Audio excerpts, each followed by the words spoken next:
Oh man, holy. Well, hello. Welcome to Video Breakdown, the show where I try to reverse engineer a content creator's style and see how hard or how easy the process is. My name's Andrew, and I'm going to be your host for the time being. We're going to be starting off with a channel that I think is a great blend of informative and entertaining, and that's Cocktail Chemistry, hosted by Nick Fisher. I've been a fan of Cocktail Chemistry ever since Nick and Andrew from Binging with Babish, another one of my favorite YouTube shows, did their Twin Peaks crossover episode, and I've been watching since then, and it's really inspired me to become a more proficient home bartender. At the time of me making this video, Nick has about 660,000 subscribers, which is a lot, but it always feels like it should be more, so definitely go subscribe to Cocktail Chemistry. And he's sitting around 170 videos. If you've never seen Cocktail Chemistry before, definitely go and take a taste of his channel before you watch this video. He's got a couple different styles of videos, including Ode to a Cocktail, recreations from movies and TV, and his 3 Ways Basic, Pro, and Chemist cocktail series. So if Nick can make 170 great videos, hopefully I can do just one. Let's see what we're working with here.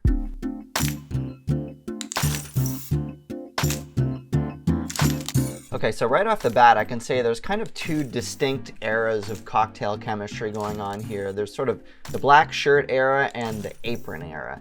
The black shirt era, there's sort of less dynamic lighting. I think he said in an episode that he recorded these with his phone, and he's just got his black shirt and his trademark little black platform here. And over here in his newest episodes from the past couple of years, he's got an apron on, the Cocktail Chemistry logo, some flair going on here, and a blue flannel shirt. Lighting's a little bit more dynamic, and there's more depth of field, so he's probably recording on a more prosumer sort of camera.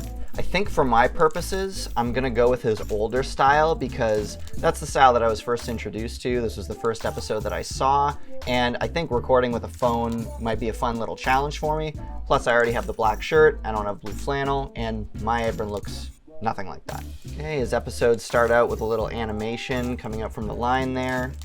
Now, I love the lighting in his newer episodes. It's a little more angled from the left side of the camera, whereas his older episodes is a little more front-facing and at times overexposed a little bit. So good on you, Nick. You're improving your art form here. But like I said, I think I'll be going with the older style, so this is what I'm going to try and emulate. Much like Binging with Babish, for the majority of the episode, you just kind of see him from the shoulders down, and then he does his trademark taste test where you see his face. I know Nick's very fond of nut milk bags and clear ice blocks. I'll see if I can work those in, although I'm not sure if there's enough room in my freezer for that. Pretty standard end screens, nothing too flashy, just kind of dividing up the screen a little bit. Okay, I think I have what I need. Okay, let's break this down. So from a technical standpoint, the main challenge is going to be recording something that looks nice on my phone, which will be kind of fun for me because I'm not used to doing that. I got to figure out the perfect way to do his voiceover. I might use my microphone right back there for that. It's hard to point at things on camera. I don't think it'll be too hard for me to do that little animated title card thing. Thankfully, it doesn't have an animated logo, so I won't have to worry about that.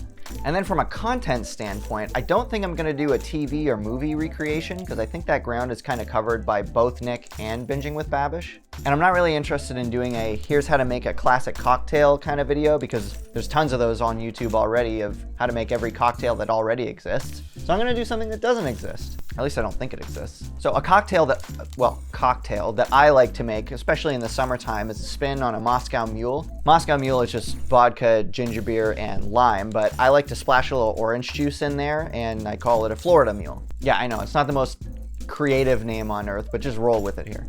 And as far as the Cocktail Chemistry style specifically, I think I'll do a spin on his 3 Ways, or sometimes he does a classic and chemist cocktail, where I'll make it kind of the basic way, maybe not even measuring what I'm putting in there and just using store-bought ingredients. And then I'll try a spin on it where I maybe make some of those ingredients from scratch or use fresher versions of the ingredients to make an upgraded version. All right, so we got our basic game plan. This calls for a new camera setup and a trip to the liquor store.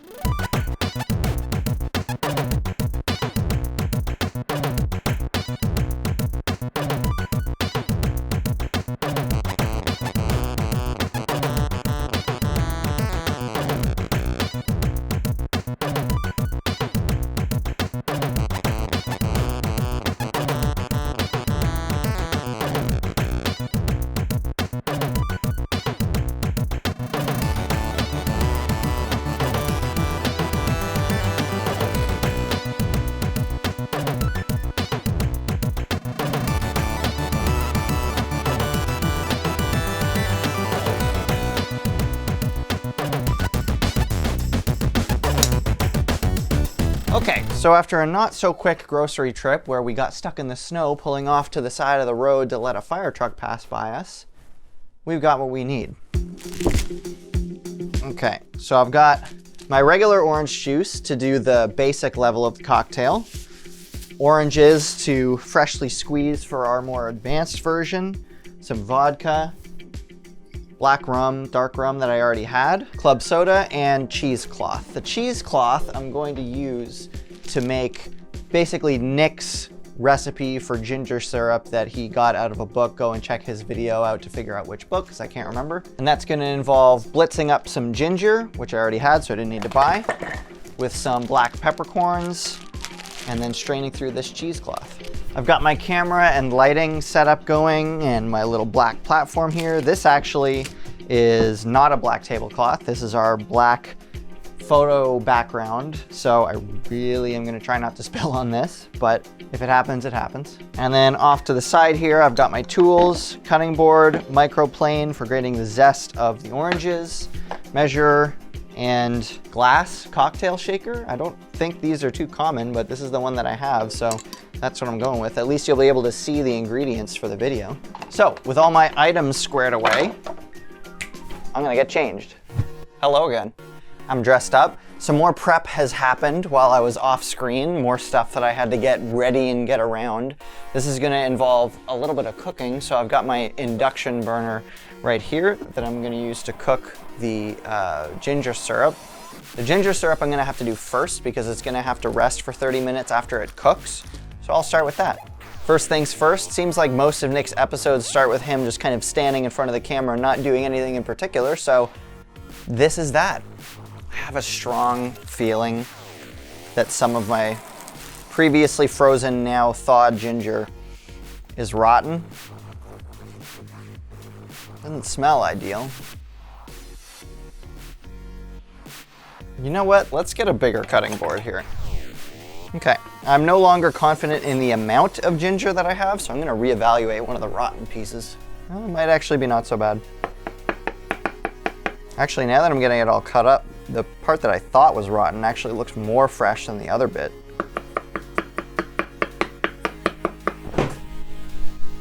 I think I just dripped ginger juice into my wife's boots. I am sorry. Okay, that time I definitely dripped ginger juice into her boots.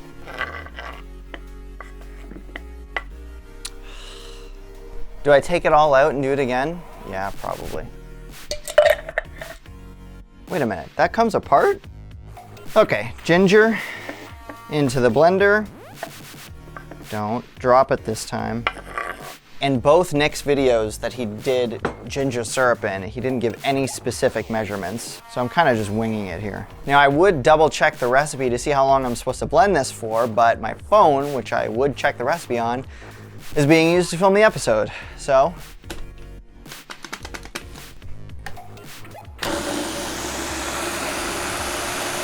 Smells pretty good. Not as gingery as I thought it would. Not really supposed to taste it at this stage, but. Well, maybe as it sits and hangs out for a while, the ginger flavor will impart more into the water and syrup.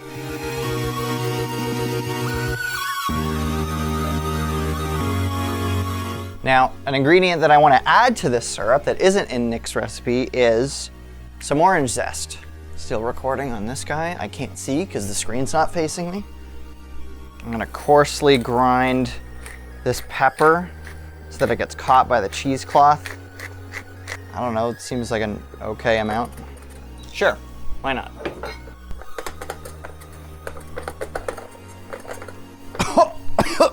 Oh man, holy. Wow, if you ever toast pepper, don't breathe it in. Don't breathe this. Okay, you know what? I think I burned the pepper. Let's start over. Okay, heat is on. I'm gonna toast this for no more than 30 seconds this time. Oh man, all the pepper is still in the air. And in goes my orange zest. Ooh, now it's starting to smell good. All right, now that hopefully the messiest parts are out of the way, I'm gonna shift this so you don't see the spills as much.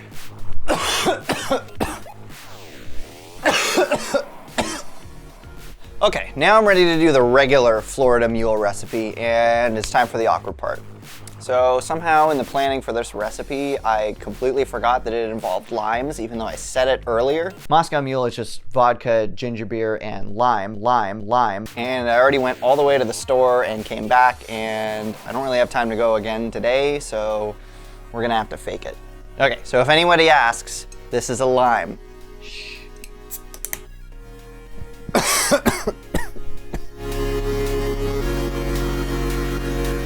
Okay, it's a little early to be drinking, but okay, well, despite no lime in that, it was actually quite good. I haven't had one in a while, so I'm glad I made it again. Oh, bother.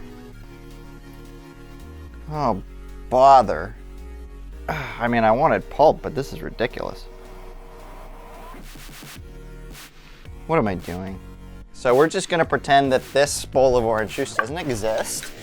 And okay, let's pretend that first orange was never there, and like I'm cutting this one for the first time, and bingo.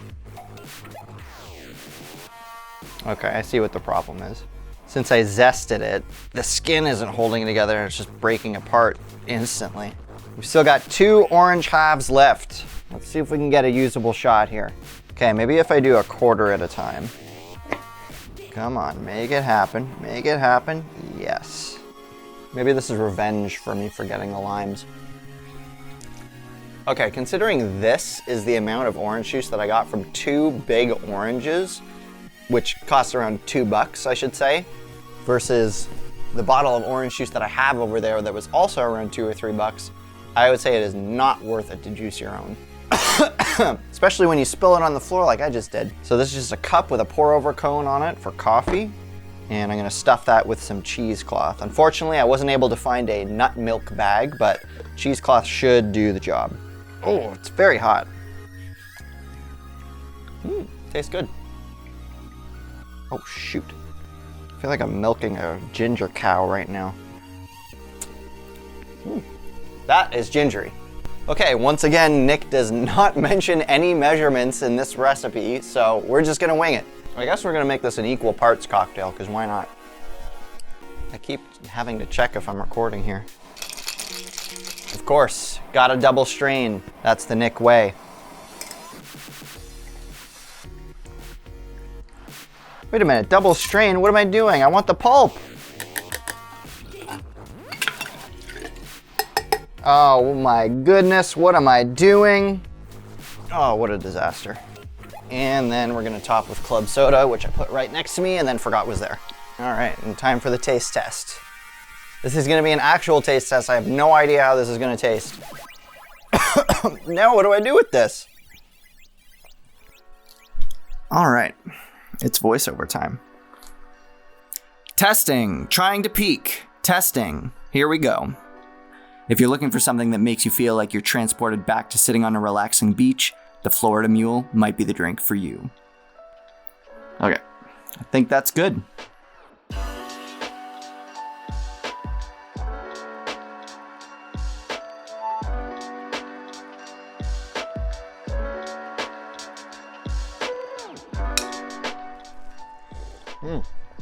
That pepper killed me. Well, the episode is officially complete, so without further ado, let's take a look.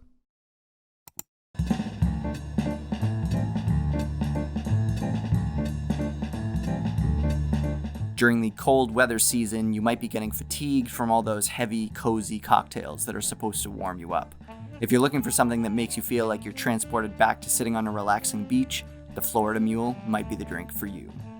The Florida Mule is a spin on a Moscow Mule, so we're going to start with a basic Moscow Mule recipe, which is going to begin with the juice of half a lime. To that, we're going to add 1.5 to 2 ounces of vodka, depending on how strong you want your mule. Drop in a king cube and top with your ginger beer brand of choice. I enjoy Island Soda because I like my ginger beer on the sweeter side, but I can't help but love the bottle design of the Great Gentleman. Then shake up your preferred brand of orange juice to get the pulp nicely dispersed and top up the drink with OJ. You are not allowed to enjoy this cocktail without including some pulp. Give it a gentle stir to mix the ingredients without fizzing out too many of the bubbles from the ginger beer. Cheers! That is delicious, very refreshing. It's got some nice body due to the pulp, and the orange plays nicely with the ginger flavor. This drink is best enjoyed in a hot bath after a hard day on your feet. Now let's see if we can't amp up this recipe by putting a homemade spin on some of the ingredients. We're going to start by making a stovetop orange and ginger syrup. That's going to include the characteristic spiciness of a ginger beer. Grab yourself a couple of large hunks of ginger root, peel off the skin, and chop up into approximately 1-inch pieces. Throw those pieces in a blender, and we're going to add about half a cup of simple syrup along with about half a cup of filtered water. Blend that for 30 seconds or until combined. Then we're going to grate the zest off of 2 large navel oranges and keep those oranges around. We're going to need them again in just a minute. Set a medium pot on medium-low heat and add a generous amount of freshly ground black pepper, depending on how spicy you want your mixture. Toast that pepper for maybe 30 seconds, being careful not to breathe in the pepper fumes or let the pepper burn. If it starts to smell burnt, throw it away and start over before moving to this next step. Add in the ginger mixture as well as your orange zest and let that mixture just come to a boil before covering, removing from the heat, and letting sit for 20 minutes. Once slightly cooled, strain the mixture through cheesecloth or a nut milk bag. Here I have mine set over a pour-over coffee cone. Once the mixture stops filtering naturally, grab the still warm cheesecloth and give it a few gentle squeezes to get out the rest of that delicious syrup. And our last step of prep is to juice your own orange juice using those oranges we set aside earlier. Now we get to build our drink. Start by filling a shaker with small ice cubes and then adding about 2 ounces of our orange ginger syrup. To that, add 2 ounces of our freshly squeezed orange juice, and then we're swapping out the vodka this time for some dark rum, which should add a bit more flavor complexity to the drink. Considering that a Moscow Mule made with rum is called a dark and stormy, I suppose you could call this version the Florida Storm. Top your container and shake for 15 seconds in a non-suggestive manner. Then we're going to pour the whole drink without straining over a large king cube to ensure that all the orange pulp comes with the drink into the glass. The reason we use small ice is so that the cubes would completely dissolve in the drink, again negating the need to strain. Top with some club soda to add back some bubbliness and give that one final gentle stir. The Florida Storm. Cheers. And that, it's, not that great. The syrup is delicious, but the excess of ice really watered down the flavor. The orange juice is lacking its characteristic sharpness, and the proportions just feel generally off balance. Well, I hope you guys enjoyed the episode. If you're a regular Moscow Mule drinker, I strongly recommend giving that first version a try, and if you're looking to experiment in the kitchen a bit and add some dimension to your cocktails, definitely give that orange ginger syrup a shot.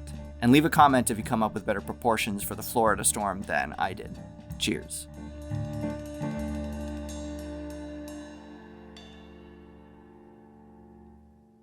All right, well, there's my take on cocktail chemistry. Let's do another breakdown. So, what did we learn? Well, I learned how to make that orange ginger syrup, which was actually really nice on its own. In the cocktail, it was kind of so-so, but I've been looking to explore making more syrups like that, so this was a good way to get my feet wet in that territory. I learned that recording with my phone is a huge pain in the ass, and I am never doing it ever again. And that's a combination of, it was a little difficult to get the footage off, not being able to take out an SD card because I don't use one in my phone. It was really annoying to see what I was filming because the higher quality camera is in the back of the phone and the lower quality camera is the front facing one, which meant I had to point it away from me to record in higher quality and I couldn't see what I was doing. But the quality issue didn't end up mattering anyway because in trying to set my camera to record in 1080p instead of 4K, I accidentally set it to 720p. So never using this ever again for an episode.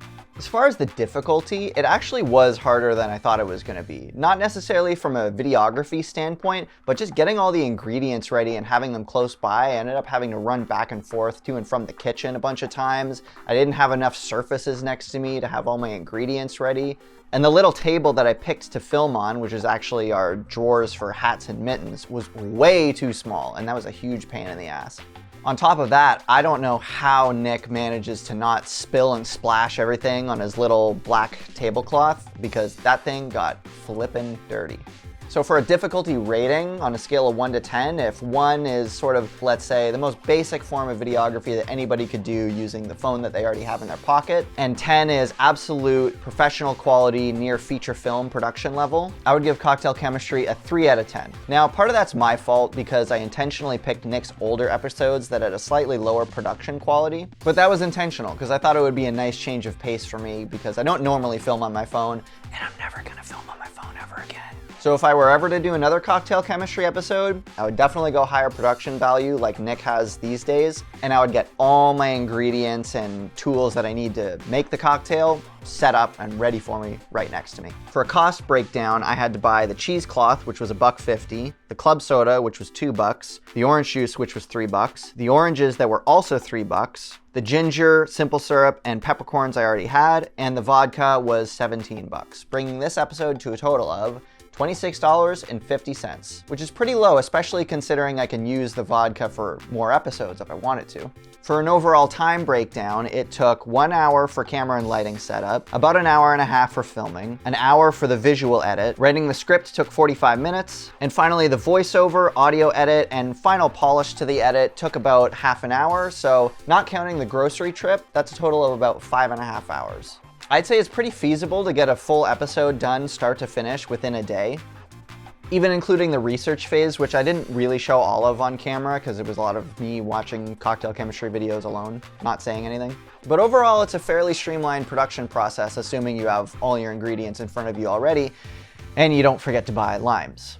So Nick, if you see this, I hope you were entertained. I definitely had fun doing it, and I have a lot more respect for your production process. And all the rest of you watching, go ahead and leave in the comments what content creator you want me to do next. I'm really excited to get this series going. The idea of stepping into the shoes of another YouTuber for a couple of days is really fun for me, and I'm really excited to pay tribute to the YouTubers that I love, and maybe some that I'll discover for the first time. So, thank you very much for watching, and go make somebody smile today.